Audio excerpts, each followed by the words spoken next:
All right, welcome everybody. This is Clifton Hartsoff with planter.com. So we are supporting food freedom in urban spaces everywhere. And I am with, well, how about introduce yourself? Hey, I'm Tyler Thornton of My Collection Mushrooms. Hope you guys are having a great day. Awesome. Thanks for being here, Tyler. So you work with mushrooms, and I know that you teach a lot of people how to grow those, but what inspired you to start working with mushrooms or just teaching people how to grow generally speaking? When I moved from Virginia to Texas, I had a lot of issues finding quick, easy produce to, make my meals as a college student, and I decided to grow my own food. And how did you go from I want to grow my own food to what's the next step after that? Yeah, so essentially I started giving freebies over to my neighbors, and I ran into a chef at a ramen restaurant, and he was intrigued by the lion's mane and decided he wanted to add it to the menu. And I had no idea, you know, the steps to get there, but I was very intrigued with the possibility of being in a restaurant. Gotcha. So you started growing some mushrooms at home, then you met a chef, and then you started growing mushrooms for them. How did you go from growing at home to the chef in the restaurant? Was it random? Did somebody hook you up there? Yeah, so we had brought in our own mushrooms, ironically, to the restaurant to be cooked and added to the ramen. And the chef kind of was like, "Oh, let me try a little bit of that if you don't mind." And he loved the taste and just the freshness of, a local ingredient. I lived above the restaurant. So, Oh, so you were familiar with the chef probably at that yeah. point. Okay, awesome. So you added into your soup. They wanted to try it out, and so when were first starting off, how many mushrooms would you produce in a week or a month? Yeah, so for personal consumption, I was only at like 5 to 10 pounds a week. And I pretty much ate mushrooms every day. It saved a lot on my grocery bill, so it just so happened to get a little bit bigger step by step. Gotcha. Most people start with plants. Why did you start with mushrooms? So I've always been a plant person. I grew up like over 100 types of cactuses, some edible like dragon fruit, and so I had always been in the plant scene for the most part. So I guess mushrooms was the next logical step. Got it. Okay, so you had grown lots of different kinds of plants, but you thought I'm going to try something new. Yes. Okay, cool.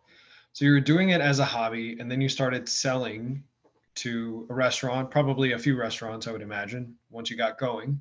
What got you from there to doing some kinds of training for people? Right. So as the I guess our footprint got a little bit bigger. We started delivering out of town. A chef actually put our mushrooms on the menu, like the name of my company on the menu.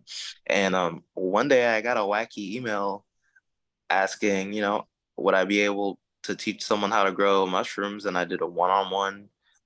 We kind of just went over how my basic setup was. I was new to teaching, I guess, about what I loved. It was just a crazy passion for me at the time. And I connected with them and I showed them everything I knew. Awesome. Okay. And that was in Virginia. Yes. Got it. Okay. So now that you've been doing it for a while, where do you want to go next with your business, with your professional training, any of those things?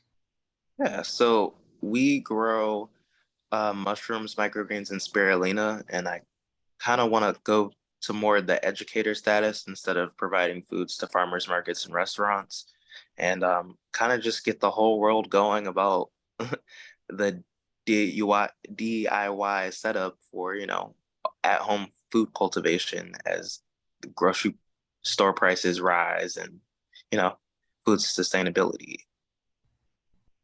Gotcha. Okay. Improving sustainability, getting more people to grow food for themselves. What excites you about the future in this space? Yeah, so right now I grow in 5 different locations, some full-scale farms, but also some urban land plots, and just the strides we've been able to take with some new equipment for growing greens has really impressed me on the scale and the future of at-home growing. Okay, great. So what has changed from when you first started up until now in the at-home growing or like the home growing space? Just my overall, I guess, wellness and being. Right now, I produce 100% of the food I eat, so I feel great every day, and it's very mentally calming to, I know where my food and my next meal is coming from. Okay. From a technical perspective, what's different than when you first started out? Anything in particular? Yes, so equipment scaling, um, I'd say going from buying equipment you could buy in a grocery store to having stuff custom fabricated for different setups. Like my microgreen system is fully automated, and I had to essentially there wasn't anything at the time like what I was trying to build, so I had to, you know, learn a little bit of welding and technical skills, a little bit of plumbing, drip irrigation, and for the spirulina. I went from 5 gallon water bottles to entire uh, 55-gallon barrels, so almost 10 times the production and about the same amount of square footage. Got it. Okay, so your efficiency went way up then. Yes. Okay, cool. What is your brand, your social media handles? Where can we find you online? Yes. So it's Zochi to Profit 47. It's XOCHIDAPH. I mean PROPHET 47. And I also have a website. It's my collection, MYCO dash LLECTION.com. Gotcha. So Myco as in mycorrhizae, and then Yep. election as in collection, right? Yes. Awesome. Okay, cool. What do you want to do over the next couple of years with your growing in your training? Yeah, I want to combine the aspects of at-home gardening, urban gardening, and permaculture to kind of get this new funky everyone can do at home program going out and get a little bit more into the education side of things. Uh, Hopefully, speak at some universities and just become an accredited urban scientist. Got it. Cool. You mentioned permaculture. It's a favorite subject of mine. Who are your permaculture inspirations, if any? So right now, Mycosymbiotics, he does something very similar, low scale, low cost production of spirulina and mushrooms, and that's been a really big inspiration for me. He's only a few states away, and you know, it's just to see the amount of change in 4 or 5 years writing books. That's the path I'd like to be on. So a lot of education, but even more production. Yes. Okay, great. As someone who's starting out, a lot of people come to Planter because they're looking for ways of growing more food at home in small amounts. It's usually required to start tiny, like really start small amounts. Is there anything you recommend for people to do when they're just starting out that's really effective? Yeah, don't reinvent the wheel. There is standardized text and lots of information. I actually learned how to grow a lot of things off of internet forums. So just don't reinvent the wheel. Don't buy anything that you can't justify 3 times. And try to keep your costs super low because you know, the whole self-sufficiency thing, you don't want it to be 10 times the cost of something in the grocery store.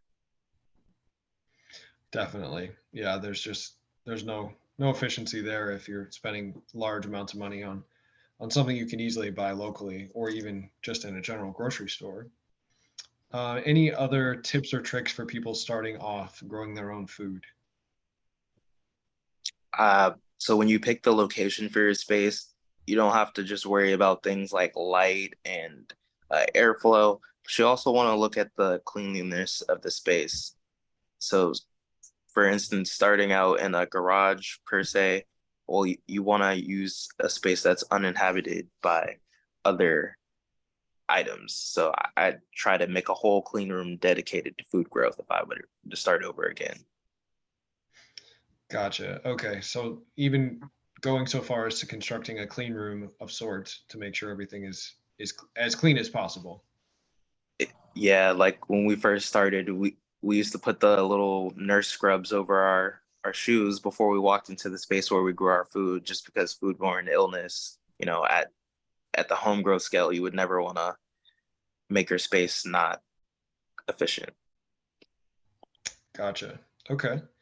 Are there any technologies that you're looking forward to exploring more in the future? So yeah, collapsible towers for growing veggies. I thought that was really neat. And then also automated systems for smart houses. So the infrastructure being built into a homestead, that's a project I really am looking forward to completing.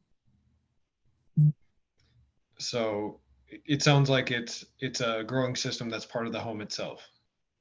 A part of a smart house. So everything Wi-Fi controlled, timer based, self-sufficient. All you have to do is harvest. Awesome. Okay. Yeah, that's great. Well, thanks so much for being here, Tyler. Where can people find you online one more time? Sure. So my website is myco-llection.com. And my Instagram handle is XOCHIDAPROPHET 47. Got it. Long Instagram handle. Yeah. Okay, cool. Well, I really appreciate you being here. Uh, it's great to hear more about other people like yourself who are not only growing food for themselves, they've kind of mastered that process, but also helping others to do it in some capacity. And that's really what we're about here at Planter. So thanks so much for joining us, and I hope to see you soon. All right. Thank you.